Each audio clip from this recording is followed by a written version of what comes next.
Hello YouTube, welcome back to my channel. Today I'm going to be doing my what I watched in August and September video, because in August I actually, well, not that I forgot, but I just never got the time to actually record my video for what I watched in August. And in September I actually didn't watch too many according to my Letterboxd, so yeah, I guess mixing both August and September kind of makes sense since I didn't watch too much in September, it seems like. I have been watching a lot of stuff on Netflix and streaming services, so that might be the reason. On Letterboxd I usually only put the movies that I own on my collection. But anyways, without further ado, let's go ahead and get started with Haikyuu. I started watching Haikyuu in August, and wow, this anime was awesome. This was one of my first sports anime. But yeah, as far as the first season, this one kind of just starts everything off. It kind of follows Hinata and him entering, I think it's high school. He's going from middle school into high school, and he's going into Karasano High. I watched this in August 2 months ago, so I might forget some names, so forgive me for that. I know some people complained in my unboxing video for Haikyuu Season 3 that I was pronouncing some things wrong. But yeah, it's really hard for me to remember everything. I watch and read so much stuff that I just can't remember everything. But anyways, the first season kind of covers Hinata going into Karasano High and basically the rebuilding of that volleyball team, because up until when Hinata and Kageyama go into the school, they haven't been doing too well. But now with these two, they kind of have their, I think they call it their special weapon or something, because of, it's pretty funny, but in the beginning he actually closes his eyes and spikes the ball, and Kageyama is so good that he's able to set it for him at the perfect spot for him to do like what's called this quick attack. And yeah, I just thought that was funny the first time they did it. I remember my wife and I's reaction when we first saw that. We were kind of left with our mouths opened, pretty much how everyone else in the show was, and we just started laughing. I remember it was a funny moment. But yeah, it's kind of like the rebuilding of Karasano High, and let me just double check because I don't quite remember, but I think they do go into a tournament at the end of this season. At first they do a couple of training matches. Oh, then they play against this Nekoma team. That was just like a warm-up match. It'll be curious to see them play again. I know they kind of hinted at it at the end of season 3 that they would end up playing them at some point. But I remember them being pretty good. Oh, Daytech, those were the Giants. So yeah, they did play in the inter-high school preliminaries against, well, several teams. And unfortunately at the end of this one, oh, by the way, this will be kind of a spoilery video since I am doing a review of the stuff that I've watched. So if you haven't watched it, definitely watch it first before you see my video. But yeah, I'll basically be giving my thoughts on everything that I've watched. And yeah, then at the end here, they do have their last game with Aoba Joysai High, and this guy is just a beast. Where is he? This guy right here was a beast. He was really good. I don't remember his name. I think it was Sugawara. But yeah, that match was definitely good, and it kind of gives you a taste of how long matches can take, because I think this match took a couple of episodes. But yeah, it was definitely great, and I don't know how they make their matches so good. Like, they just keep you intrigued throughout every single match that they have. Something new happens, and it's just awesome. But yeah, that was the first season. In August, I also did watch the second season. We loved this first season so much that we had to continue. And we basically watched these in a span of like a week, to be honest. So season 2, from what I remember, they're kind of coming back from the tournament at the end of the first season, and they're kind of in training mode. They're trying to learn new tactics, new ways that they can beat their opponents for another upcoming tournament, which I think has bigger stakes than the one they had in the first season. Let me see if I can remember what it's called. So yeah, I guess it was the Spring Nationals. So yeah, the first half is basically them preparing for the Spring Nationals. Yeah, pretty much up until episode 11, they're just kind of practicing with a bunch of the other high schools.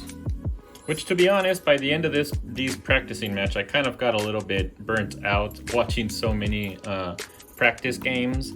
But then everything there was like a paradigm shift, and they went into the actual tournament, the Spring High tournament, or the Spring Nationals tournament, and things just picked up from there. They just kind of, yeah, they went up against Albo Joysai High again, and yeah, I wasn't sure if they were going to win. For a second, I thought they were going to lose again, but nope. This time around, Karasuno High ended up getting the win. Oh, I guess I was wrong. These aren't the Spring Nationals. These are the preliminaries to the Spring Nationals. Either way, it was a pretty high-stakes tournament. If they would have lost here, they wouldn't have been able to go to the Spring Nationals, which they did end up going to because they finally beat Albo Joysai High. And yeah, the last episode just kind of teases you and just shows you that they're going up against this guy right here, which is an even bigger beast than this guy over here. And again, sorry if I don't remember the names. It's just really hard to remember names for me. But anyways, that brings us into season 3.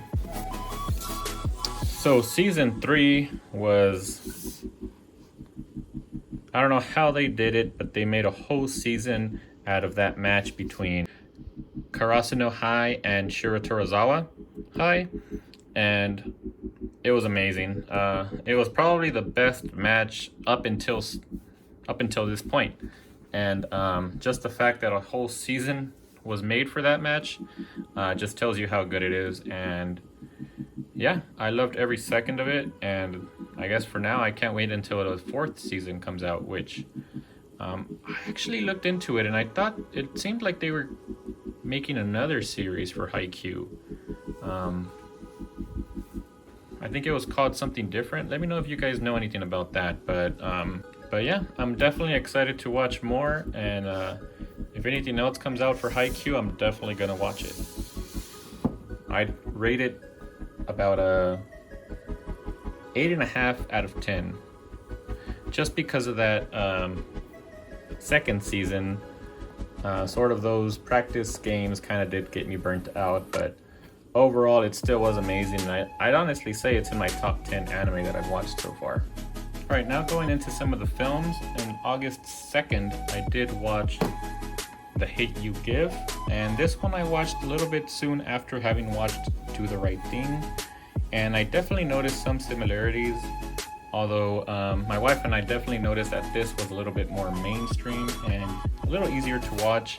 My wife definitely enjoyed this one a little bit more than Do the Right Thing. She honestly didn't like that one as much. I did. I mean, I thought it was okay, but this one, I mean, I did personally like it just because it was a little bit more modern, and I did enjoy watching Star's story, kind of the struggles that she was going through after having witnessed one of her best friends being murdered by a cop. Kind of shows the two different worlds that she was living in, because she does live in a predominantly black neighborhood with her father, but her mother wanted to put her into what I think it was like a private school, but it was also like, it was kind of the opposite. It was a predominantly white school, and for a second there she kind of had to pretend that she didn't know this friend that she grew up with. But by the end, she definitely made up for that, and yeah, I thought it was a pretty good film. I gave this one a 7 out of 5.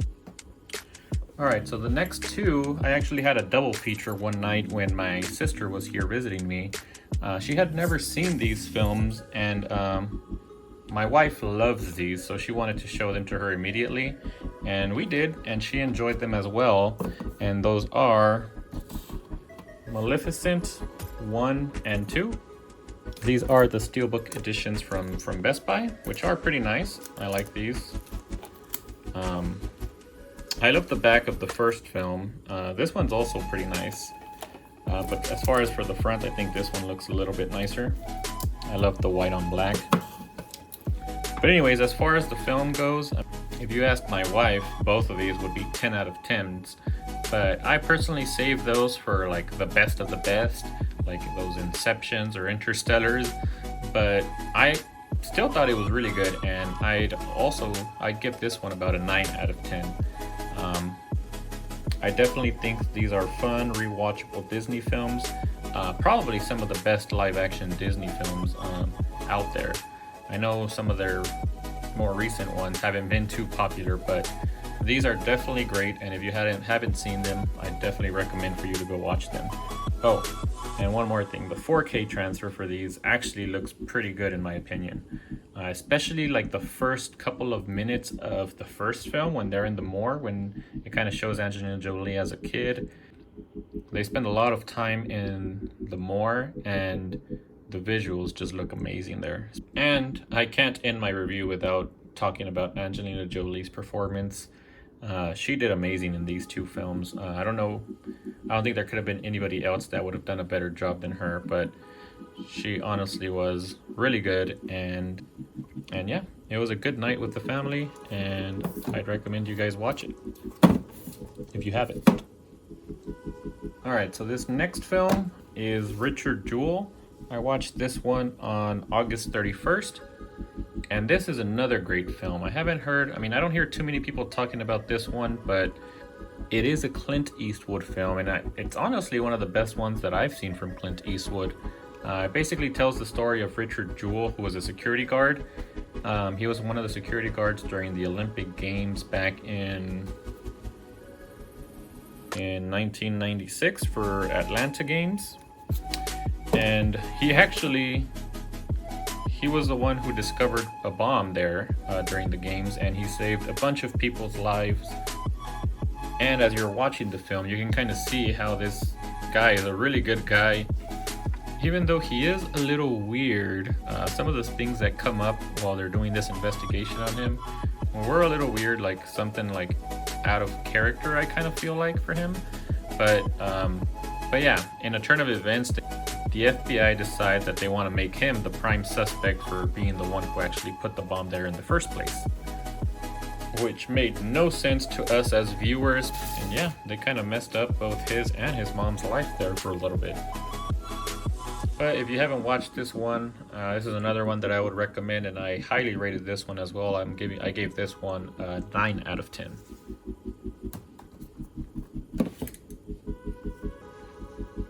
Alright, so looking at my Letterboxd here, the next one that I watched in September, I only watched 2 films in September according to this, but the first one I watched was Beetlejuice, and I picked this one up from Best Buy. It came out recently. This is the 4K Steelbook edition, which I think I did an unboxing for this one. I can't remember, but the Steelbook is pretty nice. I do like it.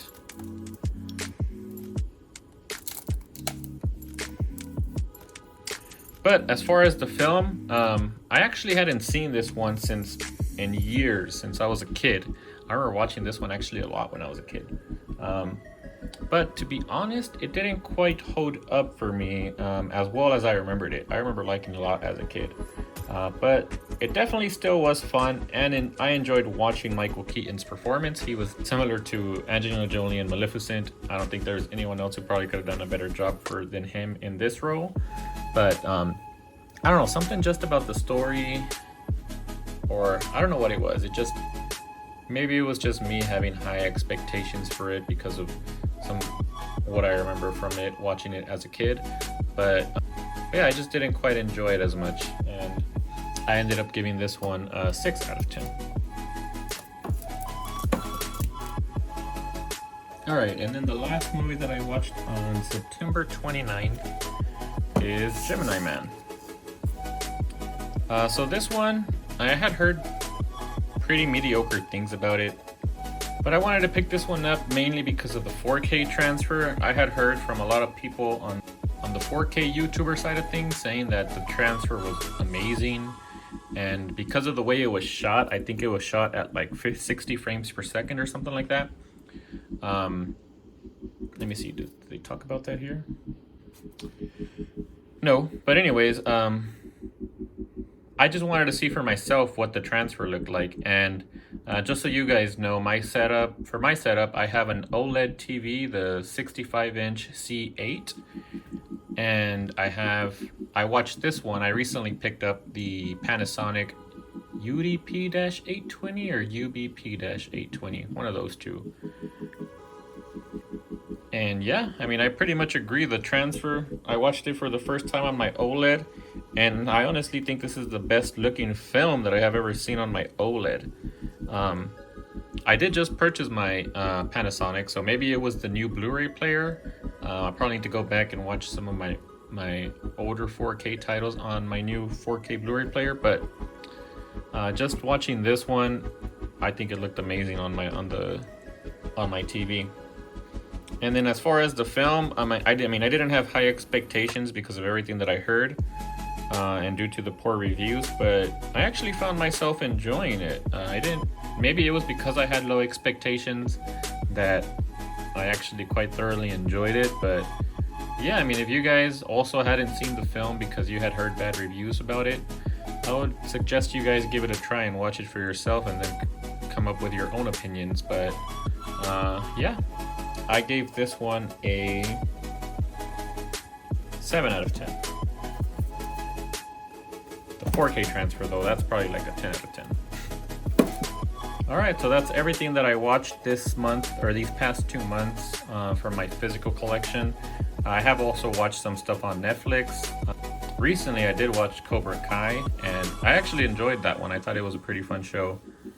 Even though the production quality might not have been as great as other shows, I don't know, I still thought it was enjoyable. I haven't rated that one anywhere, but I'd probably give it about a 7 out of 10. It was enjoyable. And then the other thing that I'm currently watching, and it's still ongoing, but I've been watching The Boys, which I think started airing on Amazon back in September. So technically that is something that I've been watching in September. But that one, I really enjoyed that one. I really liked the first season. I thought it was something really different that I hadn't seen for superheroes. I mean, the closest that I think gets to it is probably Kick-Ass as far as the violence goes, but The Boys definitely kicks it up a notch, and the violence is like probably the most violent thing that I've seen, but I really enjoy it. I'm still watching it, but as far as season 1, I'd give that one like an 8.5 out of 10. And this second season, I think the first one might have been a little better, but I'd still probably give it like an 8 out of 10. All right, now as far as my favorite collector's item from the stuff that I watched for my physical collection, I'd probably give it to the Haikyuu 3rd season. I really like the way this one looks. It has a different look from the other two, which you guys can kind of see there, but yeah, I think this one looked the best. And then for the steelbooks, I think my favorite steelbook from the stuff that I watched this month was probably this one, Maleficent, Mistress of Evil. I think it was a pretty good design. I like the way the black on white looks here. And the back here looks pretty cool.